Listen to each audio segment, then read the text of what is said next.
watching Glitter Gel Pen. A lifelong, one-sided conversation of us consuming every pop culture podcast ever. Glitter Gel Pen has joined the chat. Enjoy the show. Hello, everybody. Welcome back to Glitter Gel Pen. Episode 31. I'm Jill. And I'm Melissa. And before we get started, if you would like to sell yourself for $1 billion to Hailey Bieber, then click the subscribe button.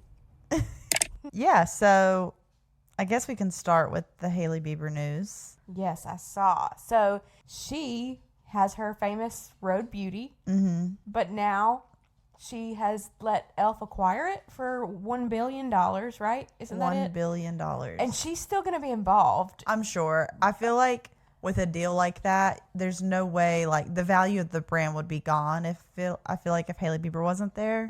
So I'm sure she's going to continue. Yeah, I think she's going to be like a executive something or other, but I don't know what that means or like what that entails for her role. Yeah. Or if it's just a way to keep her name Involved, connected to the brand. Yeah.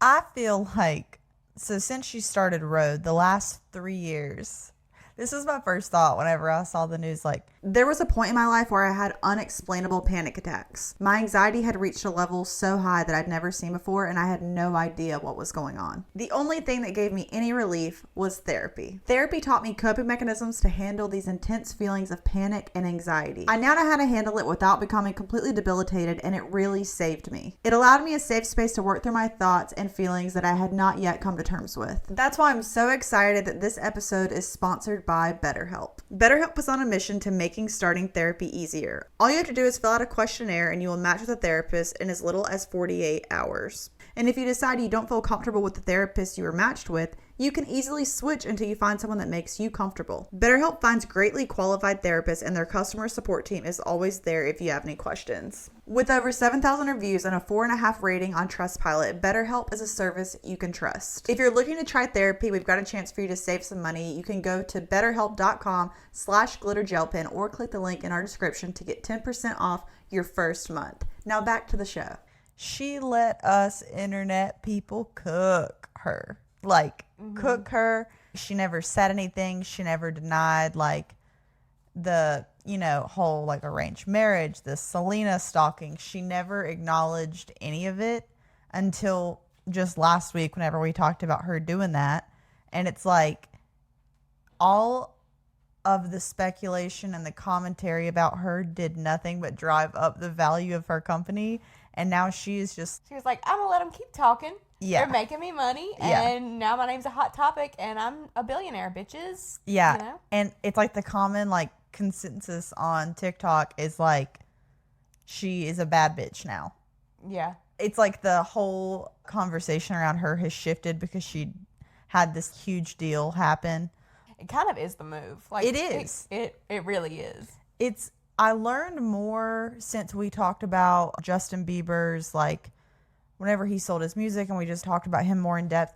I learned that whenever he was going to go on tour and he canceled it because he had that, like, syndrome where his face was paralyzed. Yeah. I learned that the reason that him and Scooter had the falling out, one of the reasons was that tour was pre-planned, tickets went out, pre-booked. So, like, everyone had been paid and the money had been spent on that tour.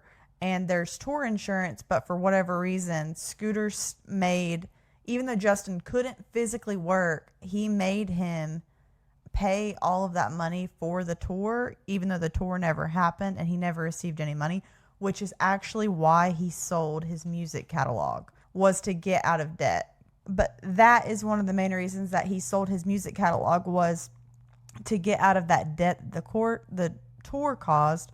So he actually doesn't have a lot of money, and that's where the falling out with Scooter happened. And Scooter really put him in a position to where he had to front all those expenses. And, like, I heard anyway that that's, like, where a lot of, like, his fallout, like his crashing out, I've heard that that's what it's actually about. I mean, I could see Scooter doing that. Yeah, and don't worry, Hailey Bieber is about to be a billionaire, so Justin, you're gonna be just fine. Yeah. Like, all this time, and now she's like the breadwinner, saving her husband, saving her loving husband. Yeah. Wonder what kind of post he's gonna write about her for that one. I wonder if Rhode, if they were to be divorced or something, if like he would have like a marital asset. I'm sure, unless they had a prenup of some sort, but it's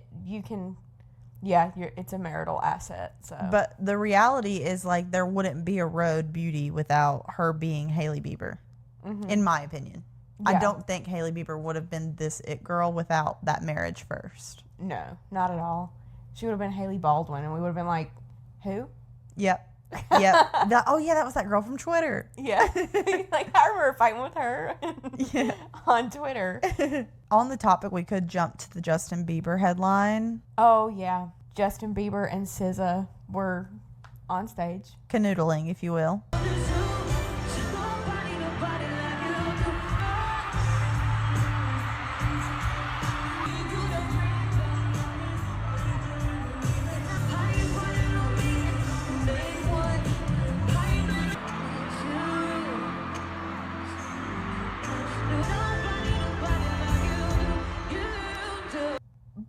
Okay, well, there's speculation that I've seen with this that it either could be like really weird, that he's like acting like holding SZA's hand and being so close to her and canoodling, Yeah. Or I saw another perspective that was like she is guiding him through this because she knows he is really messed up right now. Yeah, that's what I saw, because I don't think there's anything wrong with two people like performing like a sensual song in a way, and like being performative and kissing each other's hands, wrapping their arms around each other, whatever. But I saw the other speculation where it was like, I think she realized he wasn't good, and she was trying to like grab his face to ground him, to get his attention, and like then she like danced with him, but over to the spot where they had to get on the elevator. Yeah, to get off she's like, the we stage. gotta hit our mark. Come on. Yeah. And I feel like that is more truthful. And I just watched the actual video of the performance today. His eyes aren't open at any point. Yeah. They're just closed. And I've seen, Bieber defenders will tell you that he always performs this way. No, he doesn't. He doesn't. No, he doesn't. He gets into it. There's clips from him back, in, I don't know, 2018, 2017, whatever, performing, and he does get really into it and sometimes closes his eyes and that kind of stuff, but it's not to the extent of this performance. His eyes were just closed the whole time. He looked like he was nodding off while singing simultaneously. Yeah. I hate how stupid people are to think that he would cheat on his wife on stage, and like this made Hailey Bieber uncomfortable. She's made it known that SZA's like one of her favorite artists of all time. And if my husband were performing with Taylor Swift, I would be living. Me too. There's nothing that maybe there's something they could do on stage, but there's very little they could do on stage together to where I would feel like any type of way about it. Yeah. Especially because they were close, but they weren't actually, they weren't kissing on stage, like not mouth to mouth. Yeah. They weren't like, it just wasn't too much to me. Me neither. Like for them, like if us peasants, if my significant other was out doing that just to a random girl at Walmart, like it'd be an issue. But it's SZA and Justin Bieber on stage performing. Like people want to see people have chemistry on stage. Like otherwise, it's boring. Live performances are kind of like theater. Yeah. You know what I mean? It's like you're acting. You're performing a song, like how you said. It's like a sensual song. What are you supposed to do? Stand there like you're in a chorus? Yeah. So. But I do think it's sad because I do think the speculation that she just realized he was not good and really helped him like through that to get to where he needed to be so that they didn't just completely blow it. Yeah. And it's also, I think it was Moses, randomly enough, on Just Trish. He was like, like before the concert starts, they're probably like backstage, like partying and stuff, which makes sense. Like that environment is just it's so heavy on like the partying side of things, like around a concert, like these main acts don't go on until late at night. It's that set, but it's like him. I even think him posting the caption last week about Hailey and the Vogue cover, like I'm telling y'all, the caption is just another sign that he was like unwell, like not in his right mind. Because what well-rounded brain would think this is a good idea. This is a good congratulatory post for my wife. Yeah.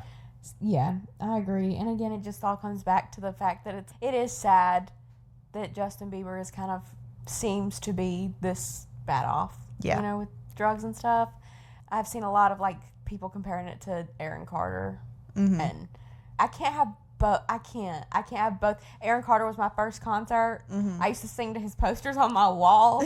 He was the JB before JB for me, and so if he went. And I can't have that happen to Justin Bieber, too. No. When Aaron Carter died, I was sad in a way that, like, I haven't been sad for a celebrity before because it was just, like, I was like, waiting around on his comeback so that I could go back to a concert and relive, like, my childhood dreams. Yeah. R.I.P. Aaron Carter. You are missed. Aaron Carter did make a video, like, not long before he died where he was like, if I die in the next little while, just know. Someone did something to me. He was on drugs. Yeah. So it's like, we will never know if there was any truth to that or whatever. I heard he had died from the Whip It cans or whatever they're called, like the aerosol. Yeah, I think so. Air duster. Yeah. You ever tried that? No. Unless I needed to get dust off of something, I think. Like in a little hole. Yeah. But not... No. Okay, yeah. Have you seen the video? This is dark. There's a video of a guy that's doing those drugs, and he's, like, in his car talking. He had died a little bit after the video was taken, but it's, like, a viral video. And he's talking in this tone of voice that's so, like, low. And, like, it sounds like an alien is inside of him. Do you know what I'm talking about? No, but that's creepy. You want to watch it? Sure. Okay. Did he do that? Oh my fucking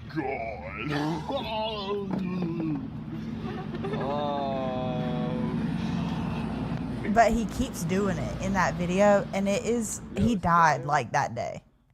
Stuff like that's really sad. I know, and it's eerie, like, when there's any kind of videos of stuff like that. Like, when people have footage from the day that they died, it's always eerie to me. And there's, like, Lil Peep, like, whenever he died, there was, like, the videos of him, like, literally, like, dropping the pills, like, into his mouth. Like, it's just, I just don't know why. It's obviously, like, don't do drugs, but it's the posting of it and, like, the normalizing of it just being, like, something you do.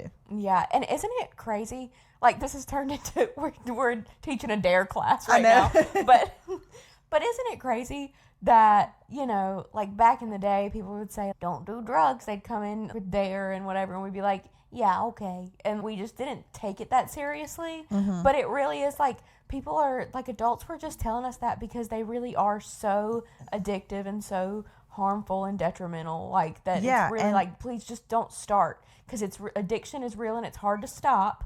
So just don't start, you know? And it's like, even just people we know, the amount of people that have died from taking something that they think is one thing and it's laced with another thing or whatever. I feel like every 2 months, someone that you know in some way has died from doing something. Yes. And I just want to say that if I ever die, please tell people what? I don't know what you're about to say. No.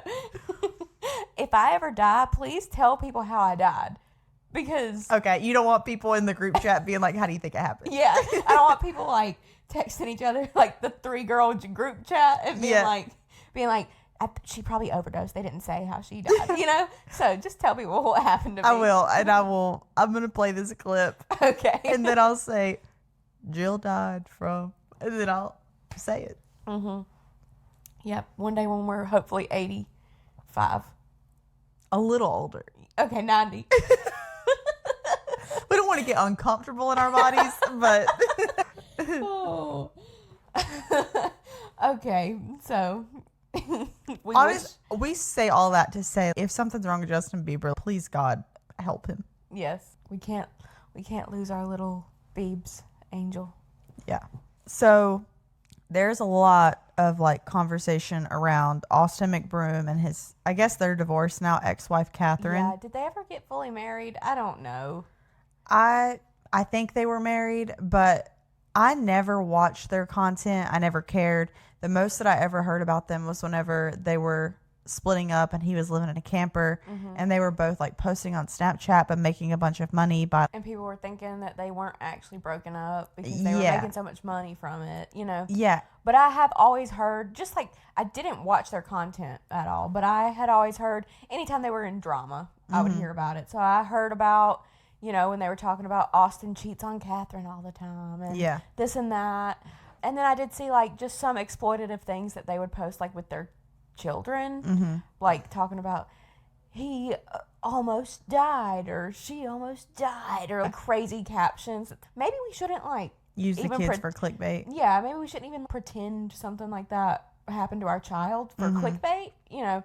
So I never have had a great opinion about them, but I don't fully know the context of everything. Yeah, I honestly, the most that I know is about this current way that things are. So Catherine went on Call Her Daddy. Daddy Gang. Yeah.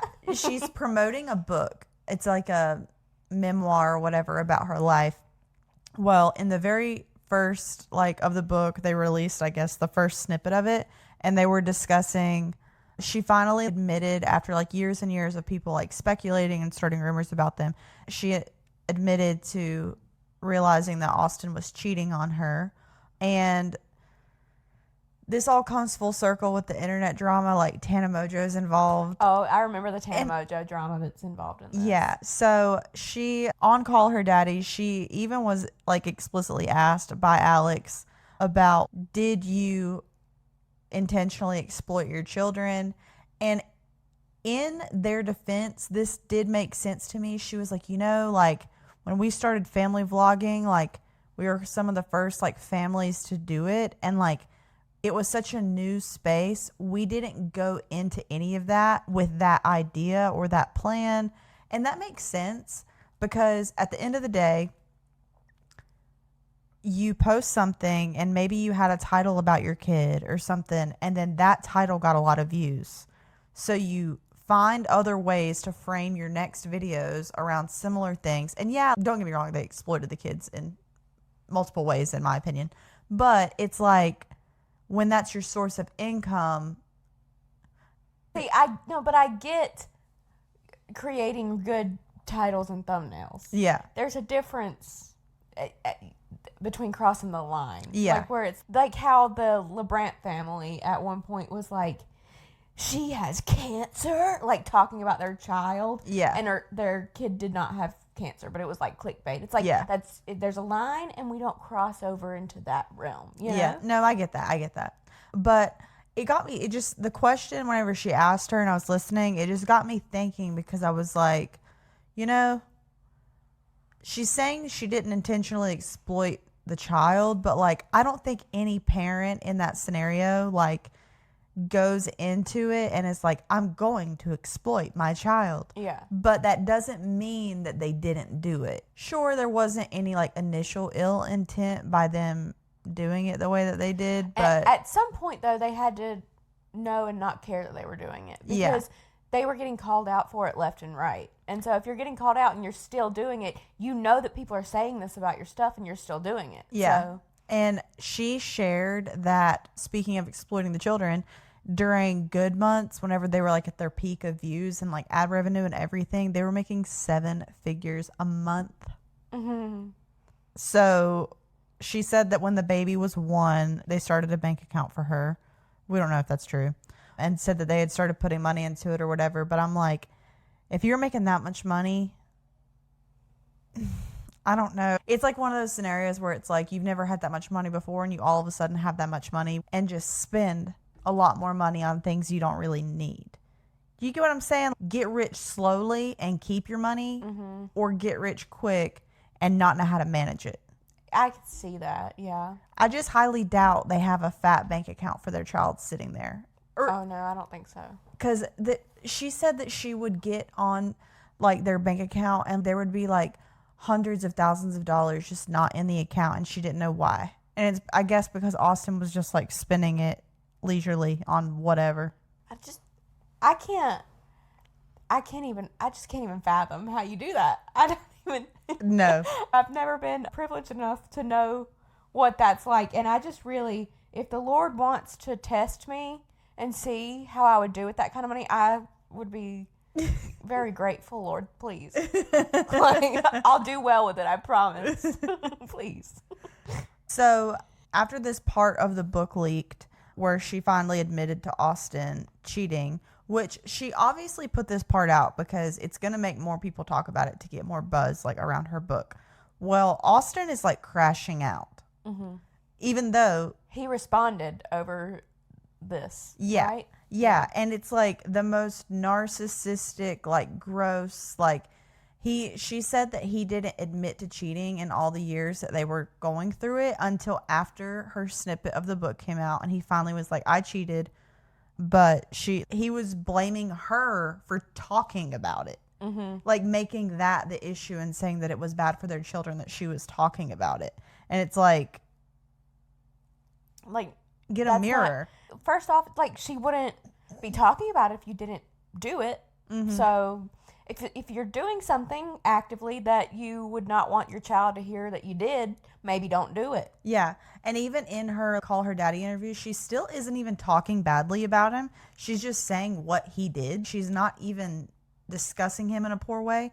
But the way that she spoke, it almost seemed like if he would have just admitted to her that he did it all along, she would have worked through it with him.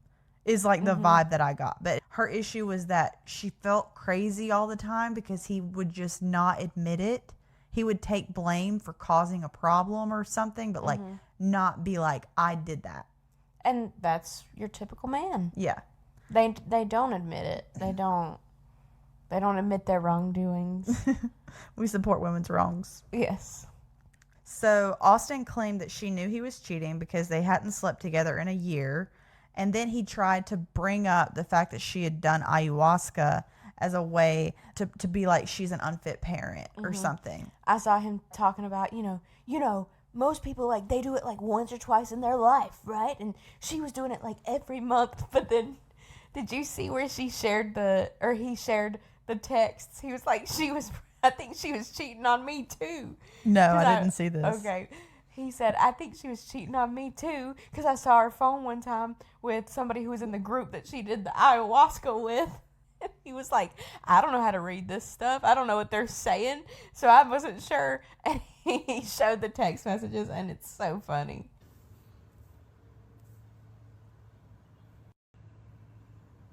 What does that mean?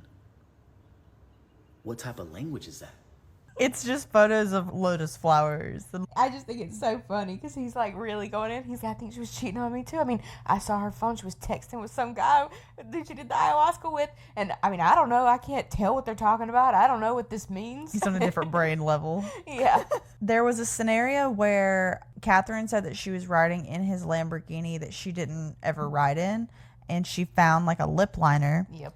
And there was a scenario where she was like, whose is this? And he said he made up a person that it was or whatever. And then there was a scenario where he called who he said the lip liner belonged to, someone associated with that person. And Tana was in the background of the person they called. And Tana chimed in and was like, it was mine. And it's like, I don't know why she would cover for him or get involved in that way. Because I think at this time it was kind of like during or around like the Tana turns 21 era. And so I know she was like on a lot of drugs, and she just probably was like not the most girl's girl back then, I feel. You know? I think she was friends with Austin McBroom too.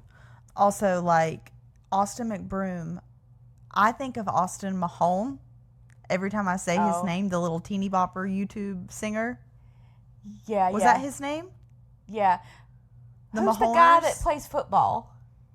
Patrick. Oh, okay. That's Patrick Mahomes. Okay. But, yes, but Austin Mahone. Yeah. And they'd be like, the Mahomies? You know, that was the fandom. So, Catherine did say that it was hurtful that Tana covered for him. And I understand her when she says this. This is a scenario where it's completely fair that someone's calling Tana out for being on a podcast and saying whatever, because it's one thing for Tana to cover for him. Years go by, nothing is ever said about it. But why would Tana go online and talk about it on either Not Love Line or Just Trish or Canceled or something and say that she covered for him for cheating, like, why wouldn't you make sure that, I don't know. That seems like a weird thing to do. Yeah, and I think this was like even before she had her podcast that she like came out about it. Like I think it was she just talked about it on like an Instagram story or something. One time Austin McBroom was cheating on Catherine, and the girl he was cheating on her with left a lipstick in his car, and I'm sitting in the car with Jake and we get a call from Catherine or Austin or whoever the fuck, we answer it. And it's Austin bawling his eyes out and Catherine absolutely screaming, holding this lipstick inside of their car. And she's screaming and she's like, "It's the lipstick, Tana's. Austin says the lipstick's Tana's, blah, blah, blah." Austin's bawling. My dumbass thinks that the right thing to do at the time is save the kids, save the kids. So I lie to Catherine. I'm like, "This is my lipstick." It wasn't my lipstick, Catherine. I'm really sorry. But we Team Bryce out here on God. So... Another time, Austin hired 4 of my friends as his nannies, and when Catherine would leave, he would sleep with all of them, and then told her that they were all his nannies, and it was a fake nanny company. And I just, so when you ask me why I'm Team Bryce, it's kind of like picking a lesser of 2 evils, you know? Even, which makes it even worse to me. It's like information. It was fully like unprovoked. It was like she just wanted to share this. Like, okay. But Catherine was like, I just wish that she would have talked to me about it instead of going online and talking about it, because it was like embarrassing to Catherine, which it is. Yeah. It isn't because it's not her fault, but I get it. As the person who got cheated on and everybody finding out about it, you do feel an embarrassment. Especially when you find out a lot of people knew around you. That is the like worst feeling. Yeah. I do remember like that happening in real time because it was on like all the drama channels talking about it, and I was like, what the heck? Like, this whole thing is weird. Like, it was one of those things where I was just like watching everything go down because I didn't like any of the parties involved. So I was like, what? Everybody's blowing up right now. So Austin's trying to cover his ass by just talking and, thinking about the kids or whatever. Well, he posts this video now that this book snippet has come out where he secretly recorded her reaction, Catherine's reaction, to him making a video admitting to cheating. And he never put it up because in the video that Austin has of her reaction, she's like, you shouldn't post that. It's not going to come across well online. And you've got to think about it from her perspective. Like, his online image is keeping her kid's life going financially. So it's like she was giving him advice to not post that video because it would make him look a certain way. And then now he's releasing that footage that he secretly recorded of her saying that to try to make it seem like she was okay with it. Did she seem okay with it? No. Like, she was worried about the way the public would perceive him. But they were also still actively either working on things or they were just more involved than they are now. And, like, for some reason, when you're, like, brainwashed by a man, like, they could do something horrible and you don't want if you get in a really bad fight and they say some horrible things to you, you don't want your family to know because you're like, I don't want them to think of him differently. And it's like, they should think of him differently. Yeah. And I think that's, like, kind of where her mindset was in that. Yeah. And it says a lot that he, like, saved that video to release whenever she, like, finally just tells her side of the story and still isn't even speaking negatively about him, in my opinion. She's just, like, stating facts that happened and not even fully how she felt. But he's saying he's going to be the bigger person and not speak out to protect his kids. I can't imagine being with this man. Because even like, the public, he tries to gaslight into thinking that he is just so holy. It's like he thinks everybody's stupid. Yeah. But whenever he said that he was not going to make a response video, I guess he had even created almost like a parody of the Call Her Daddy set and had sat in that to do like his side of the story. But it was like he bought this like pink chair that looks like the chairs that she has. And he like put up videos like showing that he had made that video. You know my little ass ran to Snapchat. I even went as far as getting dressed up and even buying the pink chair.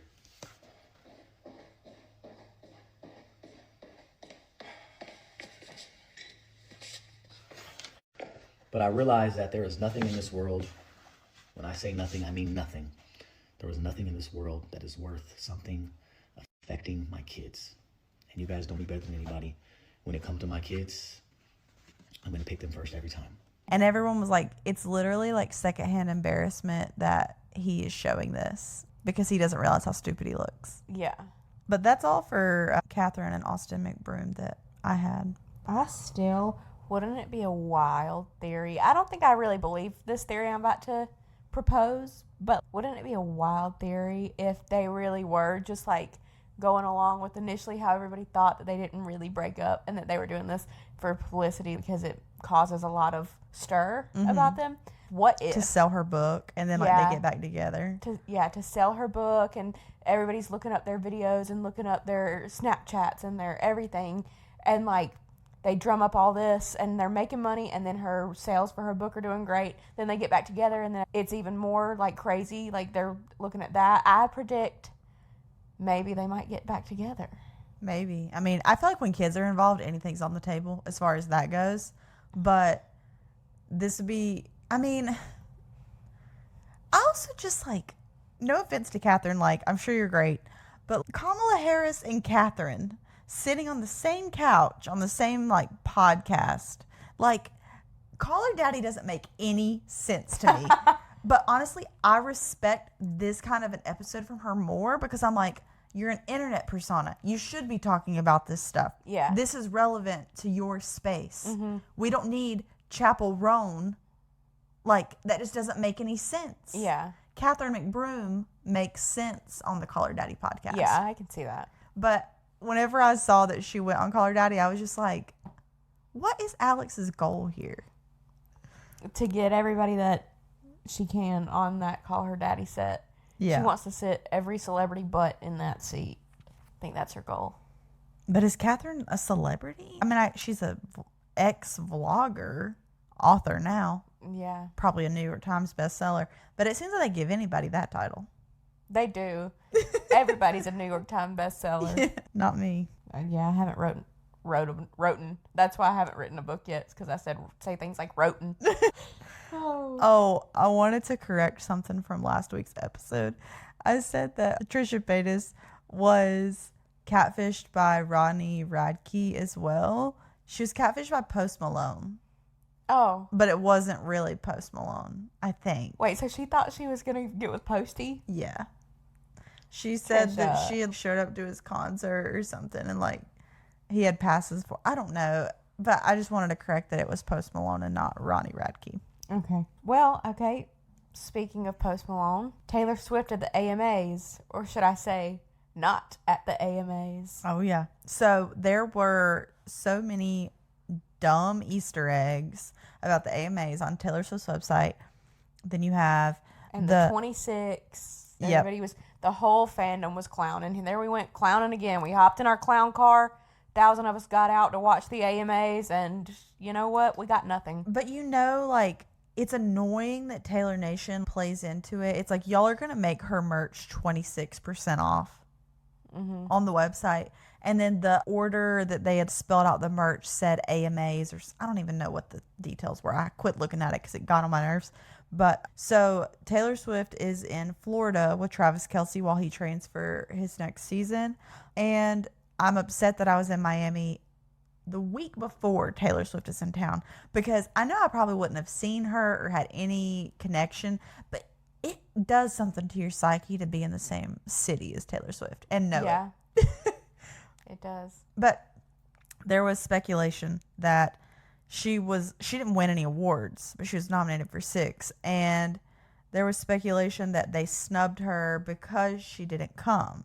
I saw that a lot of celebrities did not come. Oh my God. Did you watch it? I didn't watch it, but I saw a lot of clips of people talking about various things. They put it on Paramount, like you could just watch it on there, and it was so bad.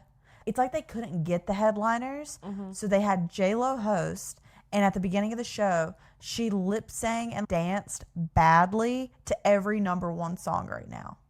It was like a mashup of Chapel Roan and Sabrina Carpenter, and like, it was so bad. Yeah, that's been the consensus. I've not seen one person utter the words, the AMAs was really cool this year. I'm trying to think.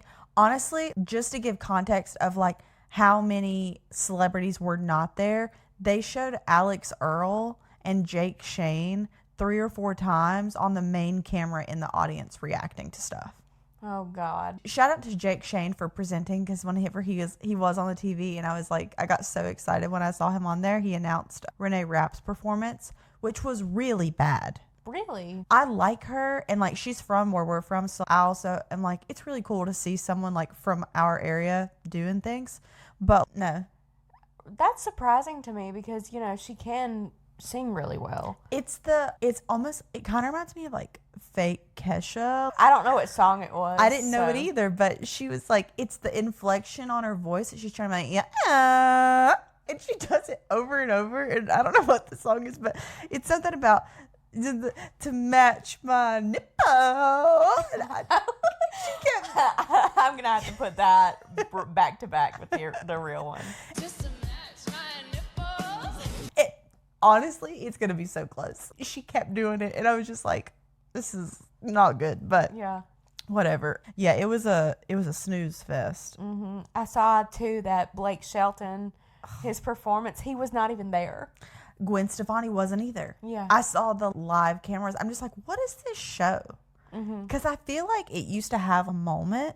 Like, I remember, isn't that where Taylor Swift got the Icon Award and she did like a Yes. performance after all of her masters were just stolen from her?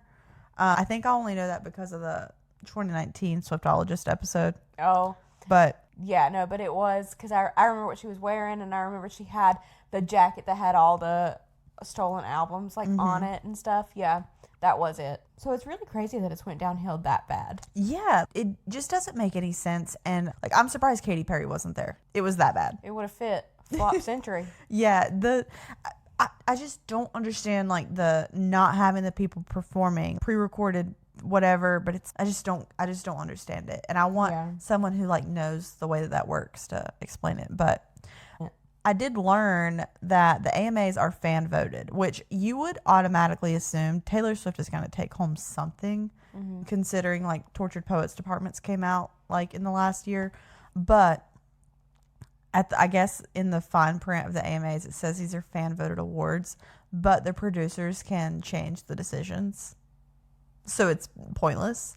And Dumois had a theory that it seemed like Taylor Swift was planning to go and like kind of hyping it up, but then she backed out and they pulled her wins. Oh. But I mean, no one that won was there.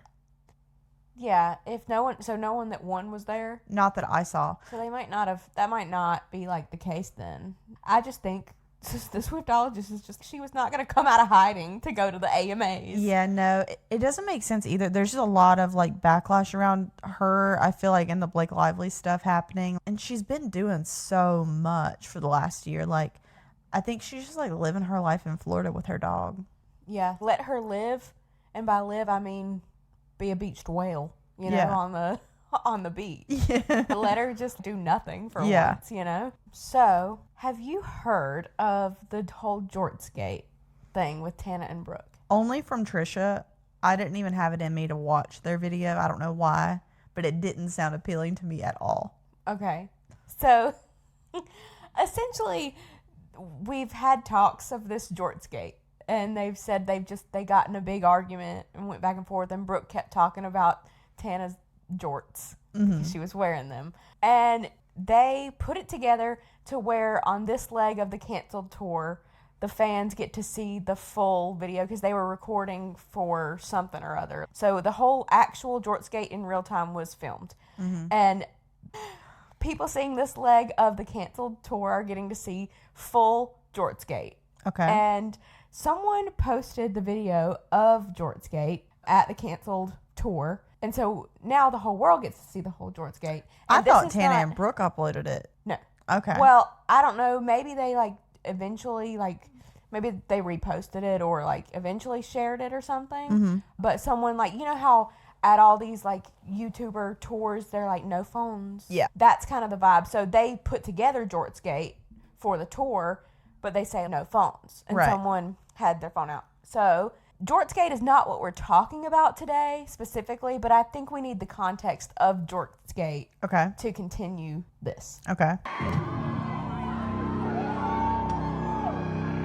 We're late, of course, but why would we be on time if Tana's involved? We're just standing down here, rotting away, while she just fucking dilly-dallies upstairs. We're wasting money, is what's happening. In real time. Technically, right now, we are 37 minutes late, but they asked for a 20-minute extension, so we'll probably get to the venue an hour and a half late. They're about to like pull the money, literally. Okay, it's House of Blues. It's just like Roxy, and like it's such a fucking stupid time to be late.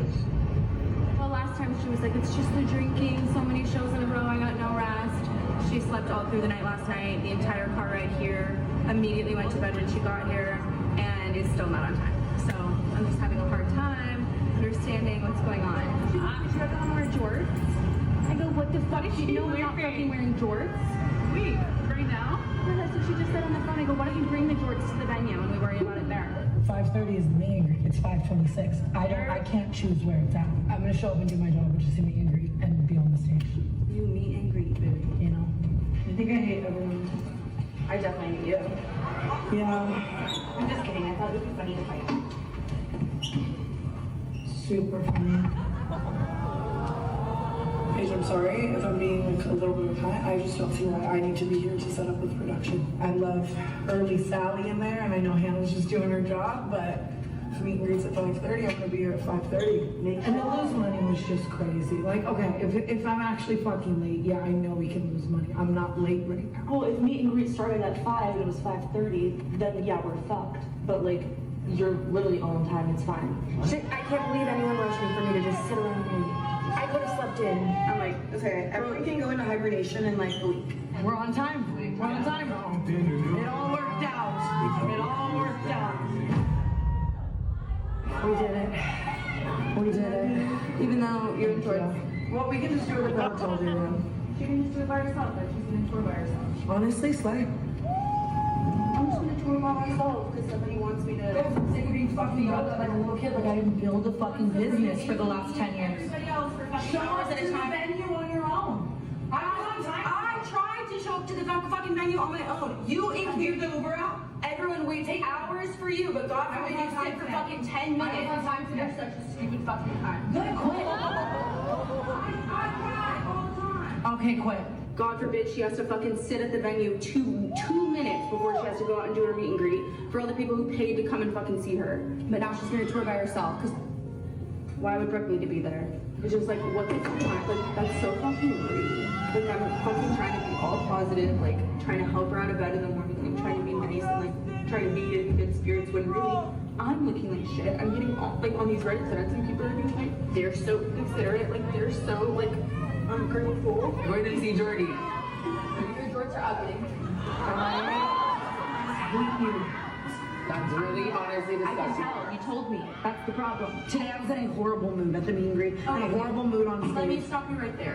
I didn't go above and beyond to make your day horrible at all. I called you on FaceTime to say, are you wearing jean shorts? Why would I be wearing And you're shorts? screaming at me. And you're screaming at me going, you're gonna lose money. I had fucking whoo-hoo in my ear saying, you guys are about to lose money. This is crazy. We have to be at fucking House of Blues right now. Of course I'm gonna be like, this is urgent. Everyone's saying it in my ear, and we just had this whole situation at that fucking theater where you made us 2 hours late. And We were 2 hours late. We got in trouble for it. We were ungrateful. We were entitled. 99% of people had an amazing time at that show. Guess what? I got on a call with your 2 managers who screamed at me for 3 hours saying, you need to figure out Tana, you need to get her in line, you need to hold her accountable. Your manager. And that's not fair to you. And then that's another fight I'm gonna yell at someone else. I've been touring since I was 16. I'm gonna go to Seth and Brittany and I'm gonna tell them I can't do this with Brooke. They told me with someone yelling at me. I can't have someone Nobody was yelling. fucking yelling at you. I made a joke about your door. Brooke, I called you and you were yelling at me about the money. Also, all day in my mood, you have been kind of picking at me. We can roll the footage. Like,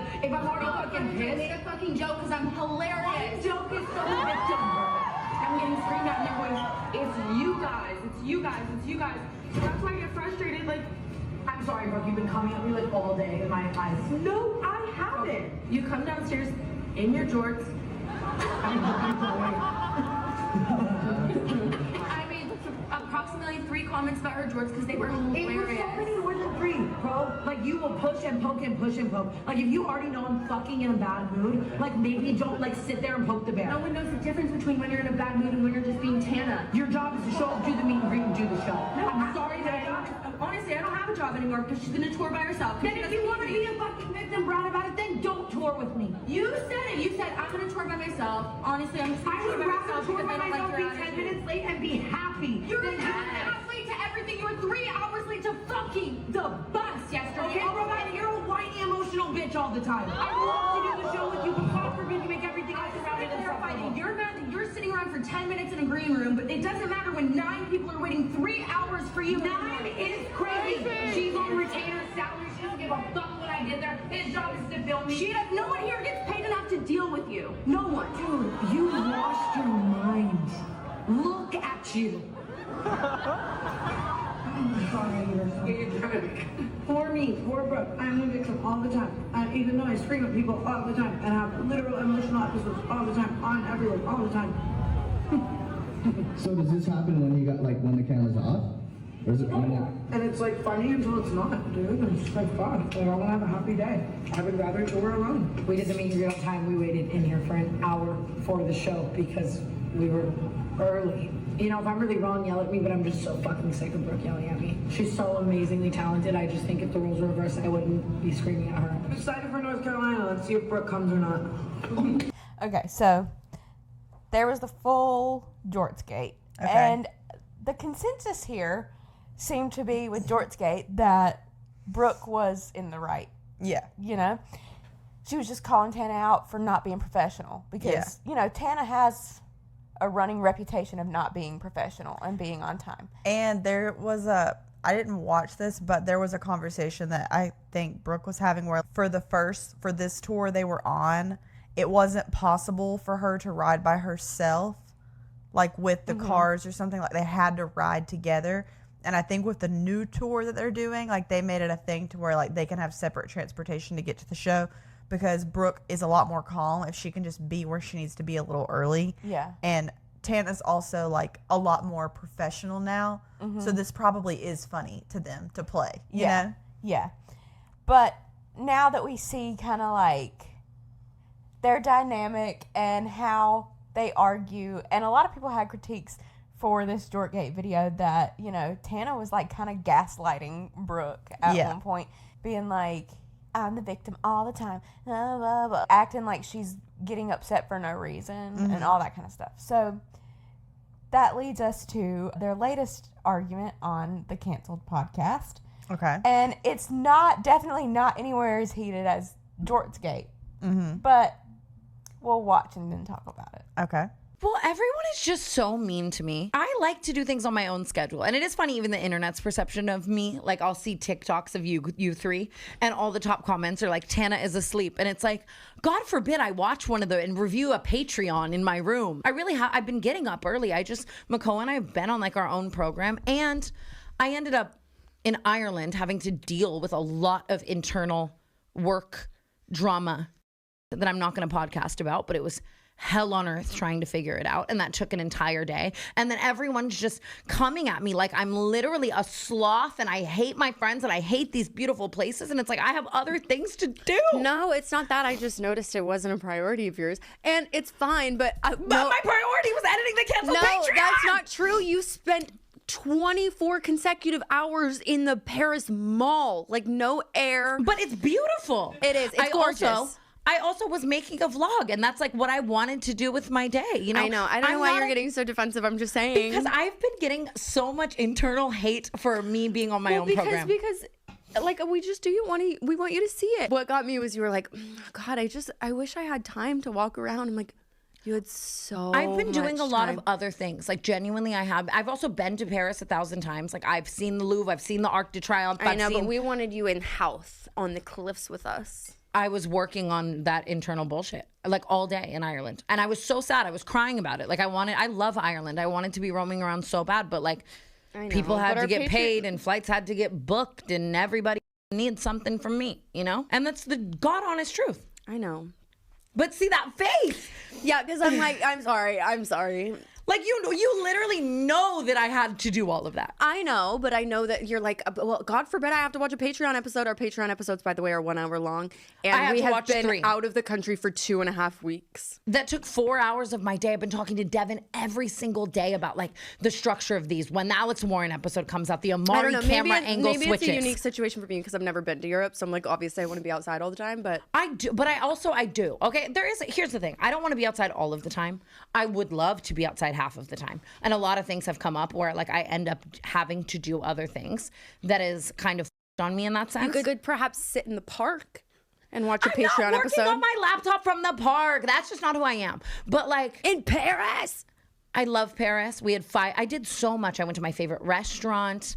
I went under the Eiffel with Makoa. I walked around. I went to vintage stores around the hotel. No, I'm just giving you a hard time. No, I'm I know. just giving you a hard time, and trust me, it's totally fine because I've been having the most fun with my girlfriend Paige. And like, listen to me. Like, I will join you guys. Like, seriously, Ireland was chalked because of all of that shit. And like, I'm not gonna bring that drama to the podcast, but it was awful. It was the worst day ever, and I had to do it. And okay, fine. Tomorrow we're going on a hike.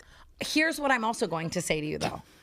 I'm down for small things, but I also know myself and my energy levels. Honestly, I love you more than anything, but you would have hated how hated. I think it's beautiful, and if I was on vacation, I would absolutely take the day to do that, but I don't want to do a bunch of shit before the show and then not have my full battery at the meet and greet and not have my full battery on stage. Like, that feels selfish to me, and I know my battery. I charge my battery at hell. You have a much bigger battery than me when it comes to activity and all of it, you know what I mean? So like on the off days, of course I want to go do things, and I will when I have the time, but agree to disagree.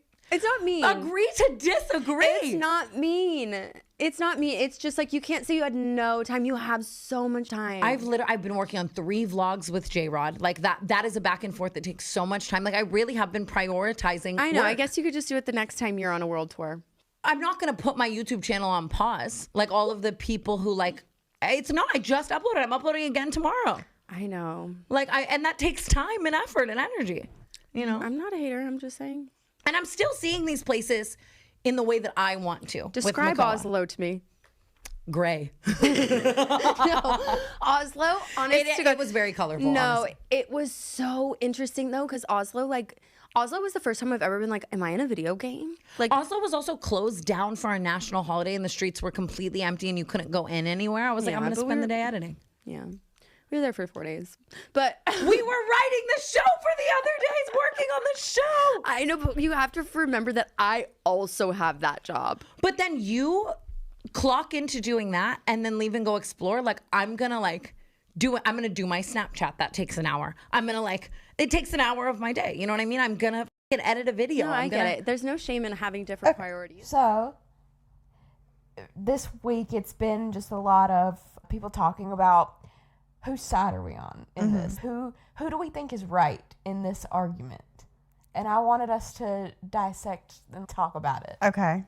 I feel like Tana likes to sleep. Like, that's important to her. But I kind of think they're both right in a way. Yeah, and I kind of think they're both wrong in ways, too. Yeah, because I think I could see how Tana might have more responsibility, like dealing with other things, like while they're touring. Like, she's got, 2 other podcasts that she does. Like, she's got other things going on and having to do that. But what I see is Brooke knows how much full time she has, and she knows where Tana has wasted time in other parts of her day. Like, maybe she was too slow to start her work for the day because she slept in. Yes. You could wake up early and get it done. But if that's just not who Tana is, that's just not. Yeah, and I also think, like, Tana always kind of kills me when she's like, it's just like, I'm so busy all the time. Like, it's just so much to do and so much on me. And this is like where it comes back to when you can tell that a freaking influencer never had to have a real job. Yeah. Like, girl, if you had to have a 9 to 5, like, you gotta just get over it and do it and work 9 to 5. And then guess what? You still gotta find time to do other shit, And because I like can kind of relate to having to like make yourself sit on the computer and get things done, because I mean, it took me like 7 or 8 years to be like, if you don't wake up early and get this done, you could have stuff to do until the time you wake up to the time you go to bed if you're not doing things. And that's the other thing with social media is it's like your job is never done. You could always post more. You could always do something else. But it takes so much, what is the word? Like discipline to actually like prioritize getting something done so that you can, you know, go enjoy the second half of your day. But it's also like editing videos. It sounds so dramatic. And you know, because you do the podcast too, like the hardest part of editing to me is starting. It's the making yourself begin, because once you start, you're in it. And you're flowing. That it really is that. It's like you would be amazed the things I can find that I have to get done before I sit down to edit something, because it's such a daunting beginning for some reason. It's like going to the gym. Yeah. You know, like when you think about going to the gym and you're like, oh, well, I mean, I don't really want to go. Like I can do this. But then once you're there, you're fine. Yeah. It's good. It's all good. And but at the end of the day, no one is waiting on Tana except Brooke to go do whatever. So Tana doesn't have the motivation to do it, because at the end of the day, Tana is in charge of the entire scenario. Yeah. And also I do kind of understand Tana with the point of, well, because Brooke's trying to be like, you forget that I also have this job. And Tana's like, yeah, but you clock in and do this and then go explore and do what you need. You want to do, you know? And I think there is a difference in that. Like their podcast episodes also take no preparation. No. Like they barely do hot topics. They'll just discuss things. Like they don't look at notes or make notes. They have people that kind of, I think, do that for them. Yeah. If they do it. But they have producers or like sound engineers to like in real time work on the sound and do all that kind of stuff to level it out. And they just sit and literally will talk about anything. But so we've only done the Jeff episode, like the Jeff podcast like show. Whereas if we were traveling like that to go do our own show, I could not do what we did that day. Imagine everything we did in DC to go see the city and then going to talk to people like and be the entertainer for the night. And I do think too, you know, Tana knows her battery, as she said, and I do think it is responsible. Here's the time Tana's being responsible and being like, well, if I do all of this, I'm going to be like tired for the meet and greets and for the show when I'm supposed to be on and entertaining. And, you know, so I can understand that. But again, it like, I don't know. It just comes back to at some point too, I don't know. It feels like, girl, like you should have had to practice for having to just push through things by having to work a 9 to 5, because if you're just waking up willy-nilly like at 10, 11, and then like you're saying I can't do stuff because I'm already tired and I'm going to be tired. Like sometimes you just, I don't know. Like I feel like I'm not a person, I don't actually have a lot of energy. Like, like I'm actually tired from the moment I wake up to when I go to bed. I'm always tired. Yeah. But guess what? I have a kid and I have a job, and like you just have to. Like you just have to push through. So sometimes I'm like, sometimes I'm just like, you're kind of not lazy, because she does things and she works and she makes a lot of money, but kind of. You get what I mean? Like another word. I'm not trying to say lazy, but I don't know another word to say for it. It's also like if Tana is saying she's got to do the show tonight and she wants to be like rested for it, you look at Jortsgate and it's like, well, that's Tana whenever she is sleeping until the show. So like if you have her out all day doing stuff and then she crashes and then she doesn't get to the show on time, you'll also be mad if she does that. So it's like, I feel like if Brooke were to pick between one or the other, I would imagine she would have it be the way that it is, because that other scenario stressed her out so bad.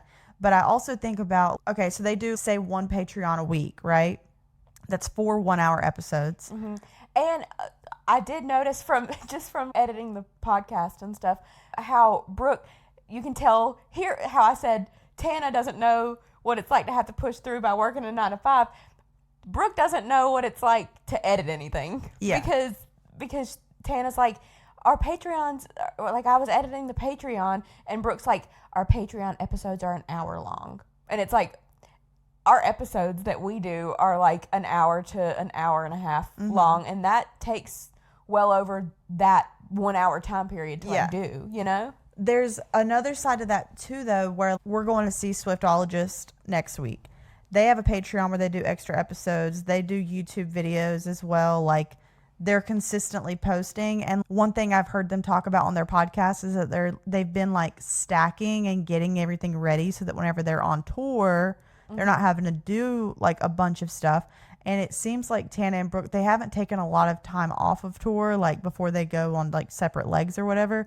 But I feel like the way they could fix this problem is get ahead on things, or maybe they did and Tana just was busy at home doing whatever, so that whereas she could have been like getting all this stuff prepped and scheduled so that you're not having to deal with it like when it's time for it to go up. Yeah.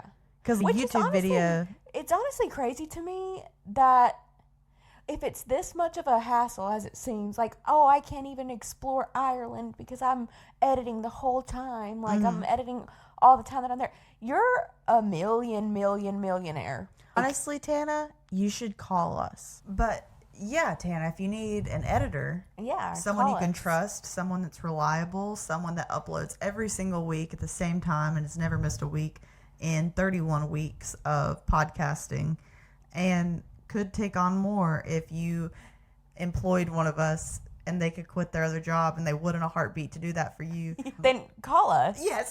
And if you're watching this and you like everything you just heard about being consistent and posting every single week, then subscribe. Yep. And we could make clips. I'm telling you, we might be who you need to call. Wouldn't that be so ironic if we edited things for the canceled podcast after Brooke blocked us? I know. And here's the thing. You could enjoy your vacations and your tour. You would have a lot less to worry about. We would sign an NDA. We would not spill any tea that is heard behind the cuts. Your name would not come out of our mouths anymore on this podcast here. I think, honestly, Jortsgate, Brooke, Team Brooke for that one, you know? Yeah. This argument, I honestly, there's things about both of them, you know, right, that I think they're right on and wrong on, but I lean more towards Tana. Yeah, I agree. But just because it's someone telling you I can't go out and do all that and do what I need to do, so that's the bottom line of it all. And Tana is the breadwinner in this situation and like providing the opportunity. So like whatever she needs to do to deal with that, let her do it. But there is probably more to this, if I had to guess, from Brooke's perspective. Yeah, I think the girls are fighting. Like, I think that... Well, when they go on tour, they fight. Yeah. That's like a known thing, so... Yeah, I don't think that... I don't know. I just don't think they're, like, actually friends. I don't think they like each other that much. No. You know? I think they work together, and that's kind of, like, what it is at this point. Mm-hmm. And back to the Jortsgate thing, I feel like Tana was in the wrong, so she could do nothing else but call Brooke names and like the victim and make her feel bad about herself. So I think that tells you like everything. But I also understand if we had an argument like this, if there was a moment where we were really heated about something. Why could I literally never picture us doing this? But the closest I've ever seen was the damn bed in Cincinnati. Y'all, when we went to the Era store, we drove to Cincinnati. It was us and our friend Shelby. And there was one queen bed and there was a couch, but it was so scary. We were not riding high. Like, we were kind of in an Airbnb that looked like someone's grandma died recently, and they just were like, yeah, I'll turn it into an Airbnb, you know? Like, I only slept in there as an absolute last resort, and Jill refused to lay, like, vertical. Like sideways on my side. Perpendicular to the bed, because if I don't put my knee up, y'all, I'll fall down. And so Jill wanted us to lay upright, normal in the bed where we were all going to be touching. And y'all, Jill was breastfeeding throughout the night at this point in time. So me and Shelby just woke up at 3 a.m. to and I left my baby for the first time to go see Taylor Swift, and I had to put the pumps on, and Mama had to wake up around the clock to do these. So even still, I think that's probably the closest, but it was the dumbest thing. And at the end of the day, I think I just couldn't sleep because I kept falling in the bed. That's a whole thing in itself. But, like, I kept falling in the bed. So I was like, fuck it. I'm going to try to sleep on this grandma couch. You're going to go sleep with the monsters. I was so tired that, like, I wasn't scared. And I'm a paranoid person. Like, it was crazy. Oh, yeah, but we got through it. But what were you saying if we had a fight like this? Oh, if it was documented, I would watch that and horse laugh. Yeah, that's me what too. I'm like. And that's the thing whenever you are, like, whenever you especially grow past a scenario and you're like got some hindsight on it, it's like it becomes so funny how mad you are about the dumbest stuff. Yes. So Lorde did her Rolling Stone interview to promote her album that's coming out. I watched the Swiftologist video, like where he discussed it. Did you watch this video already? Where she said that she watched Pamela Anderson's sex tape and Yeah. thought that it was beautiful or something. Yeah, it's the most like self-centered way to look at that scenario, but whatever. But the thing that I thought was interesting is in the interview, like the only like context and stuff that Lorde gave about like the music and like how she feels, like even about her gender and stuff, she said that she like put duct tape on her boobs and wore like man's jeans, and it made her like be like, I'm a man now, like I feel like I'm a man. And then this music video just came out this week where she's wearing duct tape on her boobs and man's jeans, and I'm like, I don't even feel like the stuff she was saying in any of this article was like genuine, because like it was all just promotion and like Easter eggs as to what was going to come out.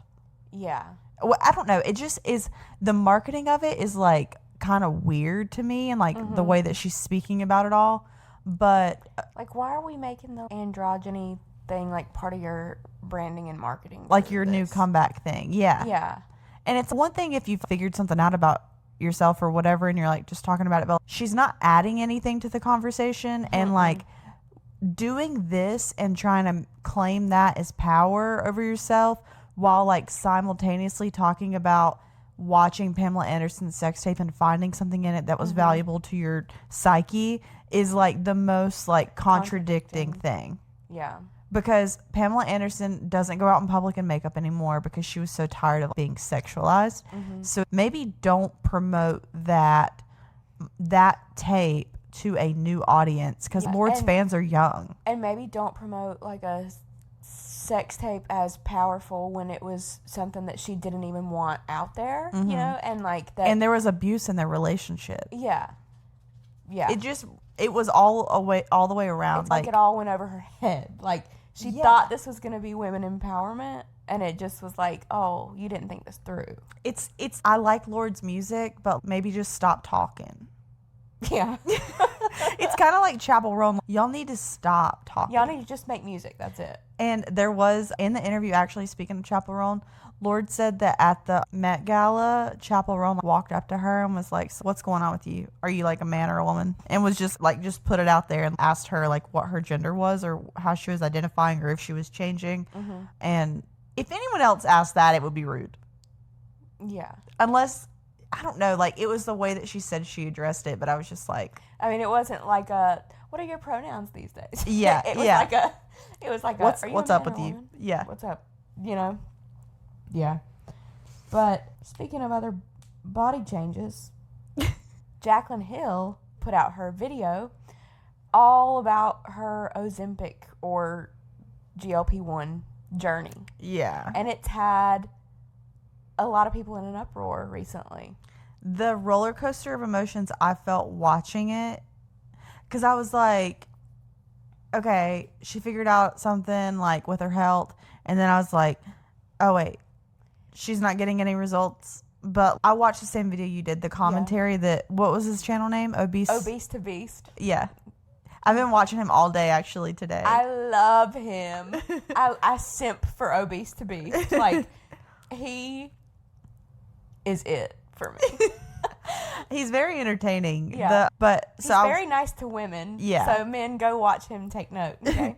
I watched his like commentary on her video, and the funniest part to me was just like going through all this saying she was just tried everything for 20 days at least and didn't see a difference. And I was like, that is nothing. Yeah, and it's just typical Jaclyn to me that I just feel she's never genuine and she's never honest. So, because, at the beginning of the video, she's like, yeah, I've seen so many doctors. Like, I know that there's something wrong with my blood work and, like, they don't read it right. And there's something wrong because I can't lose anything. And I finally found a doctor who knows how to read blood work and we're going to fix my hormones and do this and that. I've known something is wrong. So I finally decided to get some blood work done. And long story short, I don't want to say anything too deep about this. I just don't want to cause any riffraff or anything. But I went through a series of doctors. The things I was getting offered, the medications I was getting offered, I was just like, no, you're not understanding me. You're not understanding what I want and what I need. So I ended up going back to a doctor in Tampa whom I've always loved. And for some reason, I didn't think that I could use her while I was in California. Like, I thought I had to find a California doctor. I don't know why. So I'm like, let me have her like deep dive into my blood work. So she did. And she found so many things, you guys. I just feel so validated because I have been saying for months and months and months, this is not normal. The amount of times I have cried to my friends and to Jordan, just like, what is wrong with my body? And now I actually know what's wrong with my body. I just feel so validated. Like the last couple of days, I'm just like, thank you, Jesus. I have found a doctor who knows how to read blood work and just understand. And so she's really heavy on the fact that it's like hormone levels and that's what's off. Mm-hmm. Then we get like about halfway through the video and she says something, like flippant comment about, yeah, I mean, like, because when I started this, it was like for vanity reasons. The reason that I finally got on it wasn't for my blood work. It was for vanity reasons. It's because I just wanted to lose weight, right? And I'm like, oh, so we're negating the whole very beginning where you tried to ingrain into our brains that this was for like your blood work. Yeah, and I'm like, you edited this video. Yeah. Did you not notice that you said two completely different things from one point to the other? Mm-hmm. And Obese to Beast pointed out, he was like, she finally started to lose weight doing this stuff, and that's the part of the video that it just skips it. It's like this whole video, and then she's lost her first 10 pounds, and I've lost 10 pounds. Like, all of a sudden. Yeah, she didn't show any of the workouts. She didn't show, like, what she was doing. I don't even believe that she was working out. I don't think she was working out either. I don't think she, I don't think she started eating better, and I don't think that she worked out. I think she took this, and it made her nauseous, and she did not eat. Yeah. I think that's what happened. And I bet she was, like, really sick. That's why she wasn't filming, because otherwise, why wouldn't you film it? Yeah. Especially, even if you notice the first, 5 pounds, you don't pick up the camera. Mm-hmm. That's weird. Yeah, it just seems like not genuine to me. But I also felt really just, sad through it. Just it's relatable.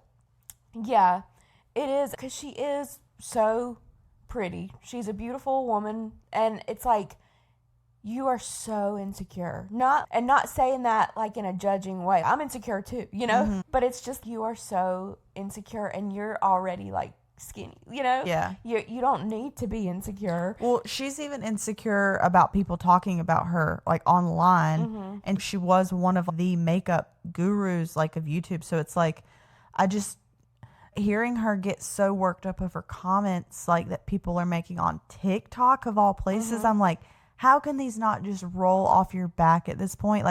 Why would someone's TikTok opinion ever matter to Jaclyn Hill? Yeah. I can't make that make sense in my head. And she posts things like that, it doesn't. But it's posting things like it doesn't makes us know that it does. Yeah. Yeah. But I agree. I respect it in a way, because this is kind of what I told you. We talked about it before. I feel like she uploaded a video that really sounds like the conversations you have with your friends, behind closed doors. Mm-hmm. But this is going out to millions of people. So it's I commend her for being so open and just saying whatever she's thinking. Mm-hmm. But it's also if you need to lose 15 pounds, you really shouldn't just stop eating to do it. Yeah, and even if you're taking a medicine, you're still starving yourself. Mm-hmm.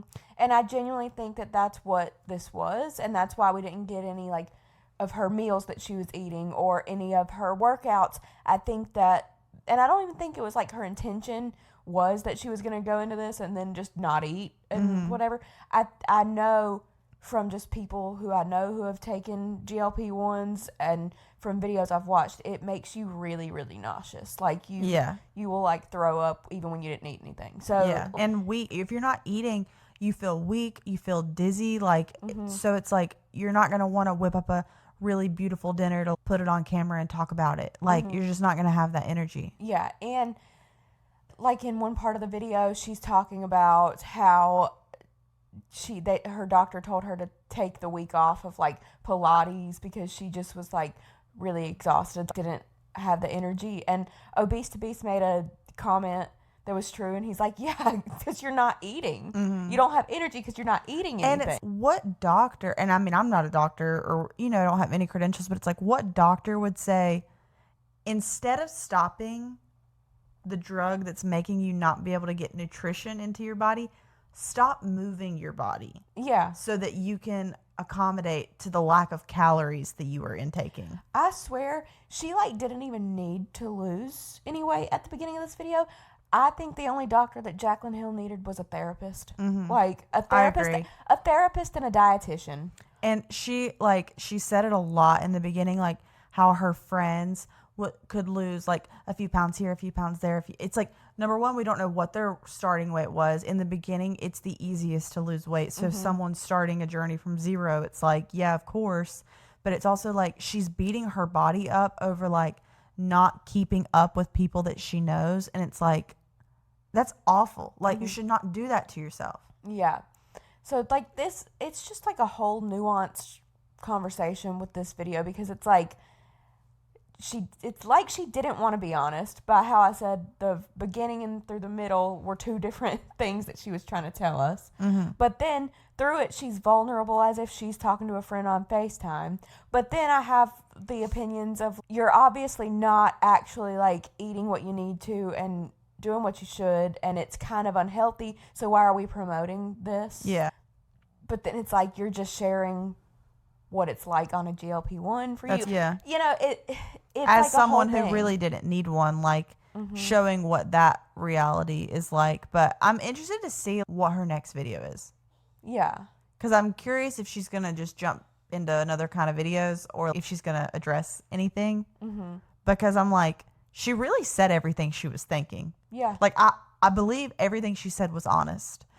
Except the one part was, if a majority of doctors are telling you something and that one doctor gives you the answer that you want to hear, and it's the same doctor telling you to stop exercising so that you can maintain this GLP-1, I don't know what kind of a doctor that is. Yeah.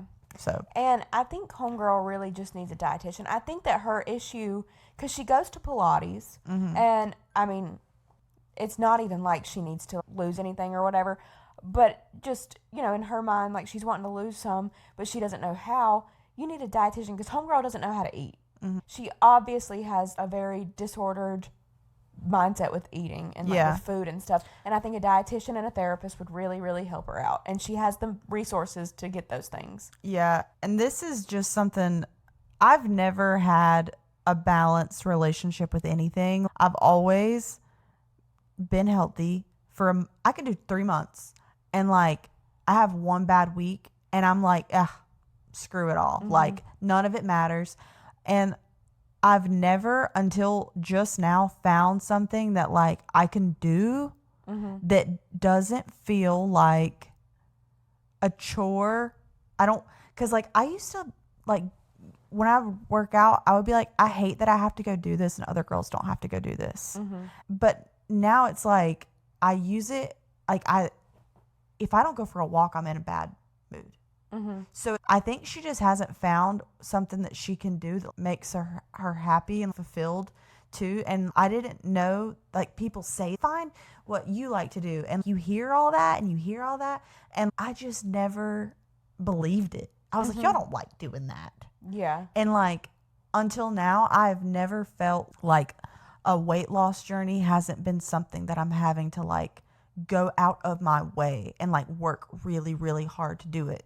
Because now it's like I crave sweet potatoes over the other potato because those make me feel bad. There's just things that I've learned from just trying it, but I never quit eating stuff that was bad. Like, I eat ice cream every day. And it's like, I feel like if she would have someone create like a balanced version of what would help her lose weight, I think you're right. Like, the dietitian would change everything. I think that's her whole issue, is that, because, you know, we hear in part of the video, she says, honestly, like, right now, I haven't been doing anything. I basically have not worked out in an entire month, and I'm just kind of eating whatever I want, but I'm really good at controlling how much I eat so I don't gain weight. Like, I know how to eat 2 or 3 Reese's and not the entire bag, you know what I mean? Like, she's saying she's pairing, you know, eating right and exercising with the GLP-1, and she's like, so, but I'm starting from, honestly, right now, I haven't been doing anything, like, and we see her eating In-N-Out burger and just like the pie and like all those kind of things. That's the only things we saw her eat in the whole video. Yeah, which is, you know, not bad in moderation, but it's like, you can tell that when she's not doing anything, she's just not doing anything, and when she is, she's starving. Yeah. And I mean, relatable. That's me. That's literally me. That's why it's so hard. But she wants to like only eat In-N-Out and pie and also lose a pound a week. Yeah. So it's like she thought the GLP-1 could give her that, and she could start the GLP-1 and then eat fast food. And I'm only saying this because she didn't show us anything else. Yeah. But it's like she thinks that she can do that, and it will never work. You're gonna feel like crap, especially if you're eating only the bad stuff. I don't know. But yeah, I thought it was sad. I don't think like that it deserves the hate that it's getting. I really like respect that she was so honest. Like, some of the things I was hearing her say, I was like, you really just said that on the internet? Yeah, I have I had a lot of like feelings towards the video while watching it, but we kind of just unpacked all those because there's a lot of different viewpoints to have and make of it, you know. Yeah. But overall, to me, my takeaway is that it was sad.